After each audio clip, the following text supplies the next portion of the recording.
সবচেয়ে সেরা স্বাদে কাতলা মাছের ঝাল। মাছের ঝাল বানানোর জন্য এখানে কিছুটা পরিমাণ আমি কাতলা মাছ নিয়ে নিয়েছি। আর প্রথমে দিয়ে দিচ্ছি স্বাদ মতো নুন, হাফ চা চামচ হলুদ গুঁড়ো দিয়ে মাছগুলোকে মেখে নেব।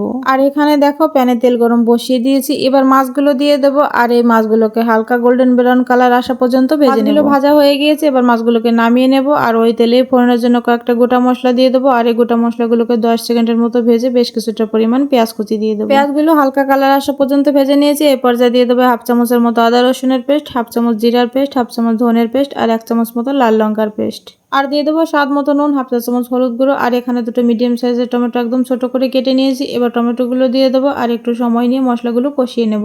মশলা কষানো হয়ে গিয়েছে, দেখতেই পারছো মশলা থেকে তেল ছেড়ে দিয়েছে। এই পর্যায়ে এখানে দিয়ে দেবো 4 চামচের মতো টক দই। মশলার সাথে টক দই দিয়ে আরো কিছুটা সময় কষিয়ে নিয়েছি। এবার এখানে পরিমাণ মতো জল দিয়ে দেবো। ঝোলটা ফুটে আসা পর্যন্ত অপেক্ষা করব। আর ঝোলটা ফুটে আসলে এক এক করে মাছগুলো দিয়ে দেবো। আরো কিছুটা সময় জাল করে নামানোর আগে 1 চামচ গরম মশলার পেস্ট আর বেশ কিছুটা কাঁচা লঙ্কা ছড়িয়ে নামিয়ে নিলেই একদম রেডি। তো মাছের ঝালটা তোমাদের কেমন লেগেছে অবশ্যই কমেন্টে জানাবে। আর এই ভিডিওটা লাস্ট পর্যন্ত দেখার জন্য অসংখ্য ধন্যবাদ।